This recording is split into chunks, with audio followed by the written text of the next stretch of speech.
बिस्मिल्लाहिर्रहमानिर्रहीम। अस्सलामुअलैकुम नाज़रीन इकराम, इकबालियात का सिलसिला जारी है और मैं हूँ महर बिलाल। आज हम पढ़ेंगे डॉक्टर अल्लामा मोहम्मद इकबाल की नज़्म ग़ुलामों की नमाज। तो फ़लसफ़े इकबाल में आज़ादी और ग़ुलामी ये दोनों तसव्वुरात बहुत वाज़ेह हैं। इकबाल के यहाँ ज़िंदगी वही है जो आज़ादी से गुजारी जाए, उनके यहाँ ग़ुलामी मौत से भी बदतर है। तो यहाँ जो ग़ुलामों की नमाज है, ये पहले आप नज़्म सुन लें, उसके बाद इसके मतालिब, तशरीह और हवालाजात आपको बताए जाएंगे और कोशिश की जाएगी कि अथेंटिक हवाले दिए जाएं। जहाँ सोशल मीडिया में हमारे लिए आसानियाँ पैदा की हैं, वहाँ मसाइल भी पैदा किए हैं कि वहाँ जो बातें की जा रही होती हैं उनमें से अक्सर ऐसी होती हैं जिनका हवाला नहीं होता, जो बहुत ही ख़तरनाक सूरत हाल है कि हम बग़ैर हवाले के आगे कैसे कोट कर सकते हैं। तो हमारे प्लेटफॉर्म से कोशिश की जाती है कि आपको अथेंटिक मालूमात दी जाएं ताकि आप कल उसे हवाले के तौर पर इस्तेमाल कर सकें। तो पहले नज़्म सुनते हैं ग़ुलामों की नमाज। कहा मुजाहिदे तुर्की ने मुझसे बादे नमाज, तवील सजदा हैं क्यों इस कदर तुम्हारे ईमा। वो सादा मर्दे मुजाहिद, वो मोमने आज़ाद, खबर न थी उसे क्या चीज़ है नमाज़े ग़ुलाम। हज़ार काम हैं मर्दान हुर को दुनिया में, उन्हीं के ज़ौक़े अमल से हैं उम्मतों के निज़ाम।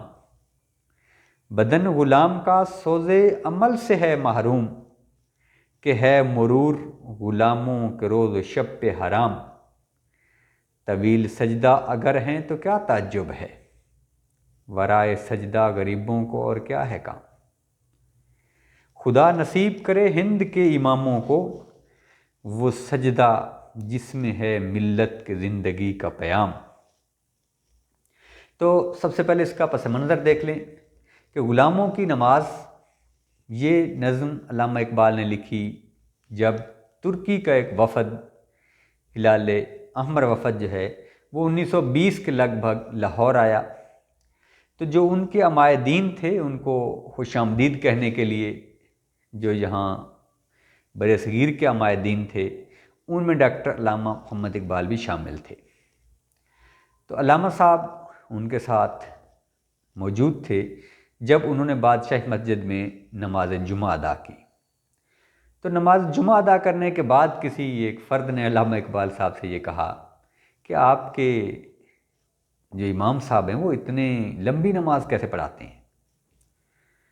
तो डॉक्टर साहब ने उस छोटी सी बात को, मुख्तसर सी बात को पूरे तारीख़ के आईने में परो दिया और अपना जो फ़लसफ़ा था हुर्रियत का वो बयान कर दिया।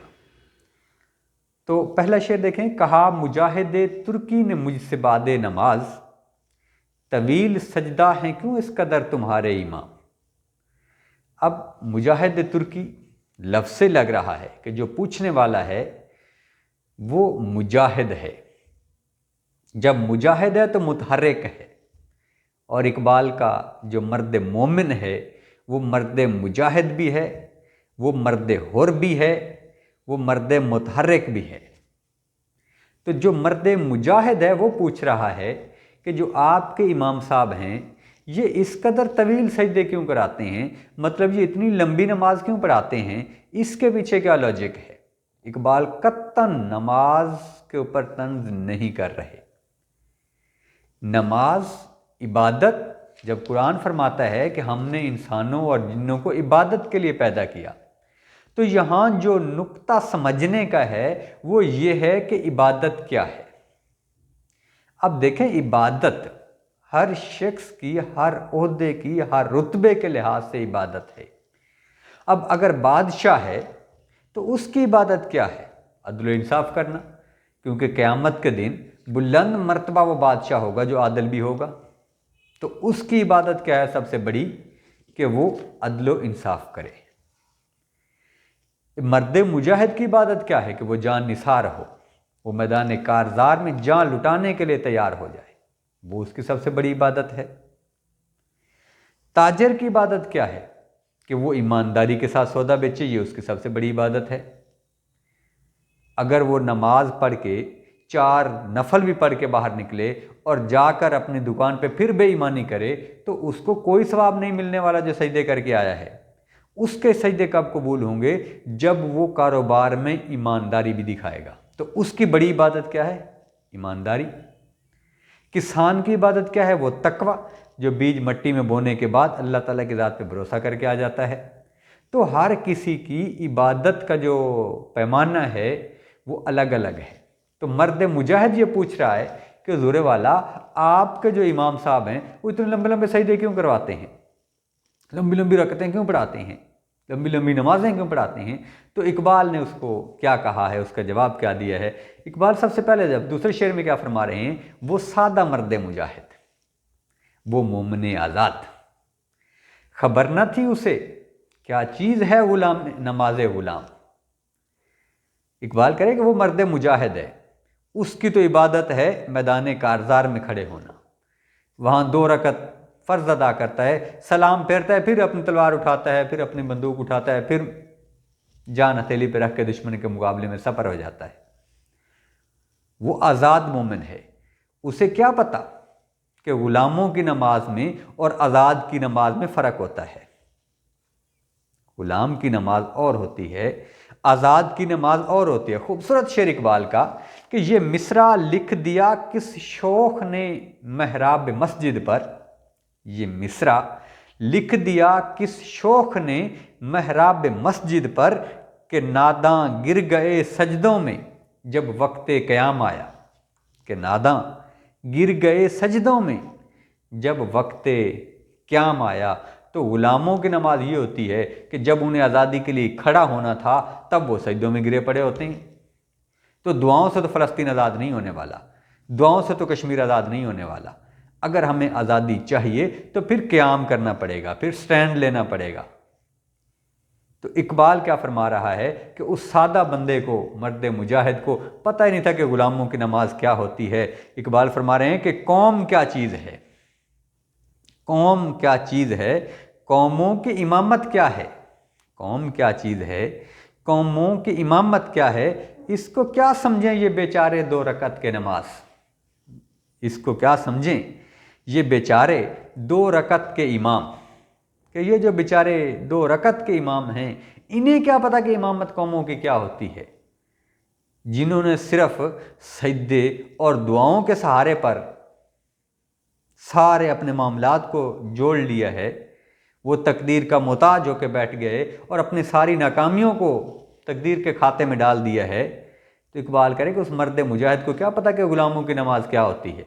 ये 2 रकत पढ़ के समझते हैं कि बस हमने अपना फ़र्ज़ अदा कर दिया, इससे आगे हमारी जिम्मेदारियाँ नहीं हैं। तो आगे देखें इकबाल क्या फरमाते हैं। इकबाल कहते हैं 1000 काम है मर्दान हुर को दुनिया में, 1000 काम है मर्दान हुर को दुनिया में, उन्हीं के ज़ौक़े अमल से हैं उम्मतों के निज़ाम।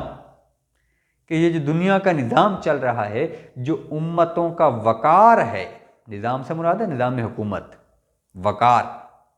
तो इकबाल कह रहे कि जो मिल्लत का वक़ार है वो उन्हीं मुजाहिदों के सर पे है, उन्हीं मुजाहिदों के अमल की वजह से है जो मैदान कारज़ार में हैं, जो बाअमल हैं। तो यहाँ इकबाल बाअमल की बात कर रहा है। एक वो हैं जो बाअमल हैं अपने अपने मैदानों में, चाहे वो किसी भी मैदान में हैं। एक वो हैं जो बेअमल हैं, वो मैदान कारज़ार में जाने से डरते हैं, मैदान अमल में जाने से डरते हैं। तो इमामत का जो असल फ़लसफ़ा है उसके लिए इकबाल क्या फरमाता है कि सबक फिर पढ़ सदाकत का, अदालत का, शुजाअत का। जिस तरह मैंने शुरू में बताया कि हर किसी की इबादत अलग अलग है। तो इकबाल क्या फरमा रहा है कि सबक फिर पढ़ सदाकत का, अदालत का, शुजाअत का, लिया जाएगा तुझसे काम दुनिया की इमामत का। कि अगर तू दुनिया की इमामत का ख्वाब देख रहा है और दुनिया की इमामत करना चाहता है तो फिर उसका काम तुझसे तब लिया जाएगा जब तेरे अंदर ये सिफ़ात होंगी। और ये सिफ़ात किस किस की हैं? सदाकत है, अदालत है, शुजाअत है। ये सारे के सारे वो हैं जो मैदान अमल में मौजूद हैं। तो इकबाल क्या कह रहा है कि हज़ार काम है मर्दान होर को दुनिया में, उन्होंने सदाकत भी ज़ाहिर करनी है, उन्होंने शुजात भी दिखानी है, उन्होंने अदालत भी दिखानी है, उन्होंने ये सारे मामला दुनिया के अंदर कायम करने हैं, तब जाके निज़ाम कायम होगा मिल्लत का। तो ग़ुलाम ने क्या करना है? चौथे शेर में देखें इकबाल फरमाते हैं कि बदन ग़ुलाम का सोज़े अमल से है महरूम, बदन ग़ुलाम का सोज़े अमल से है महरूम, कि है मुरूर ग़ुलामों के रोज़ शब पे हराम। हदीस मुबारका में क्या आता है कि हलाकत है उस शख्स पर जिसका आज उसके कल से बेहतर ना हो, कि जो तुमने कल गुजारा था आज उससे अच्छा होना चाहिए, जो तुम आज गुजार रहे हो आने वाला कल इससे अच्छा हो। यही इकबाल का फलसफा है। वो क्या कहते हैं? वो कह रहे हैं कि है मुरूर ग़ुलामों के रोज़ शब पे हराम, मुरूर कहते हैं गुजर जाना। तो इकबाल कह रहे हैं कि जो ग़ुलामों के रोज़ शब होते हैं ना, उन पे तो गुजरने हराम है, बस सुबह होती है शाम होती है उम्र यूं ही तमाम होती है। उन्होंने ज़िंदगी के अंदर कुछ बड़ा करना ही नहीं होता, जैसे कल था वैसे आज है, जैसे आज गुजारा ऐसे ही कल का दिन गुजार देंगे। तो इकबाल कह रहे कि ग़ुलामों के अंदर सोज़े अमल होता ही नहीं है, उनके अंदर काम करने की लगन ही नहीं होती, काम का तड़प ही नहीं होती, काम का जज्बा ही नहीं होता। उन्होंने सिर्फ और सिर्फ अपनी ज़िंदगी के दिन गिनने होते हैं, बस वो आते हैं और दुनिया से चले जाते हैं। ये ग़ुलामों का हाल होता है। और आगे देखें इकबाल क्या फरमाते हैं? वो कह रहे हैं तवील सजदा है अगर तो क्या ताज्जुब है। पांचवें शेर में इकबाल कह रहे हैं तवील सजदा है अगर तो क्या ताज्जुब है, वराए सजदा गरीबों को और क्या है काम। यहाँ गरीबों से मुराद वो नहीं है जो ये दौलतमंद गरीब हों, यहाँ गरीबों से मुराद वो लोग हैं जिनके अंदर सलाहियत ना हो, वो गरीब हैं। जिनके पास आज़ादी ना हो वो गरीब हैं, और जिनके पास आज़ादी हासिल करने का जज्बा ना हो वो गरीब हैं। तो इकबाल कह रहे हैं कि वराए सजदा गरीबों को और क्या है काम, इनको और काम ही क्या है। वो एक बड़ा खूबसूरत एक बयान है, आप उसे लतीफ़ा कह लें या हकीकत कह लें, कि एक चौधरी साहब मस्जिद में आए या कोई भी अमीरज़ादे जो मोहल्ले के थे, वो सुबह आए ना तो झाड़ू दे रहे। जब इमाम साहब पीछे से आए उन्होंने देखा कि भाई चौधरी साहब आप ये क्या कर रहे हैं। उन्होंने कहा जी मैं आपने तो कल खुतबे में कहा था कि मस्जिद की खिदमत करना बहुत बड़ा सवाब है। तो इमाम साहब ने ये कहा कि हुजूर वाला वो जो मैंने कहा था ना, वो इसलिए नहीं कहा था कि आके झाड़ू देना शुरू कर दो। अल्लाह ताला ने आपको दौलत दी है तो अपनी दौलत से मस्जिद की खिदमत करो। अगर ये सफाई करके आप वो खिदमत वाला फरीदा पूरा कर लेंगे तो फिर हम ऐसे गरीब लोग कहाँ जाएंगे। तो इकबाल कह रहे कि इनके पास और काम क्या है। जब मिल्लत इस्लामिया के एक हिस्से के ऊपर जुल्म हो रहा हो, तशद्दुद हो रहा हो, उनके बच्चों को शहीद किया जा रहा हो, और दूसरा हिस्सा आराम से बैठा हो, सजदे करी जा रहा हो, लंबी लंबी दुआएं मंगवाई जा रहा हो, तो क्या उससे हासिल होगा। इकबाल कह कि परेशान ना हो, इसमें कोई तअज्जुब की बात नहीं कि अगर ये लंबे लंबे सजदे कर रहे हैं तो, क्योंकि ये बेचारे और कुछ कर ही नहीं सकते। ये इन्हीं सजदों के सहारे पे चाहते हैं कि पूरी दुनिया के अंदर मामला ठीक हो जाएंगे।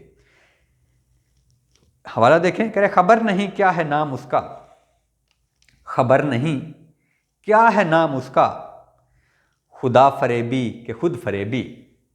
खबर नहीं कि क्या है नाम उसका, खुदा फरेबी के खुद फरेबी।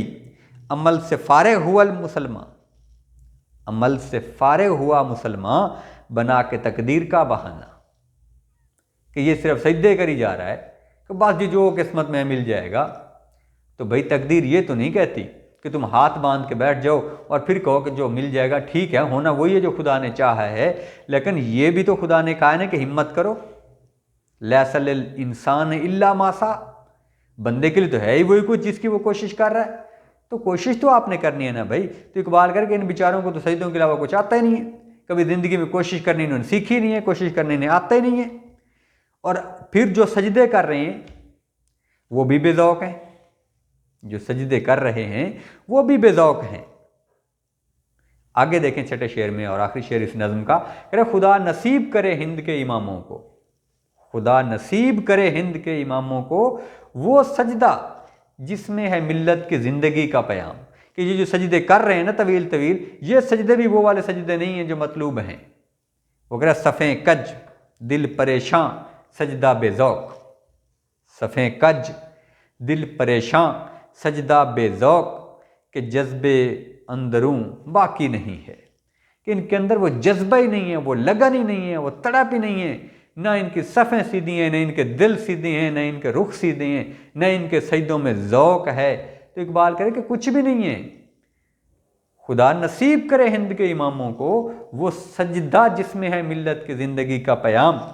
तो इकबाल ही एक जगह पर फरमाते हैं, वो सजदा रूहे ज़मीं जिससे कांप जाती थी, वो सजदा रूहे ज़मीं जिससे कांप जाती थी, उसी को आज तरसते हैं मिंबर व महराब। वो सजदा जिसमें है मिल्लत की ज़िंदगी का प्याम। तो मिल्लत की ज़िंदगी का प्याम किन सजदों में था जिनसे रूहे ज़मीं कांप जाती थी। तो इकबाल फरमाते हैं कि वो सजदा रूहे ज़मीं जिससे कांप जाती थी, उसी को आज तरसते हैं मिंबर व महराब। तो इकबाल यहाँ दुआ कर रहे हैं आखिरी शेर में कि अल्लाह ताला हमारे इमामों को वो सजदा नसीब करे जो मिल्लत इस्लामिया की ज़िंदगी का बायस है, क्योंकि वो सजदा जो सारे खुदाओं से कटकर एक खुदा के आगे किया जाएगा, उसके सामने झुका जाएगा, उसके हुक्म पे झुका जाएगा, उसके नाम पे मर मिटने के लिए खड़ा हुआ जाएगा, वो चाहिए मिल्लत इस्लामिया को। तो इस नज़्म के अंदर जो बुनियादी बातें थीं वो सारी हमने बयान करने की कोशिश की। जो हवाले के अशार हैं वो भी आपको बता दिए गए हैं। अगर मज़ीद भी कोई मसला है तो आप हमें कमेंट सेक्शन में पूछ सकते हैं, हम आपके लिए हम वक्त हाजिर हैं। वस्सलाम।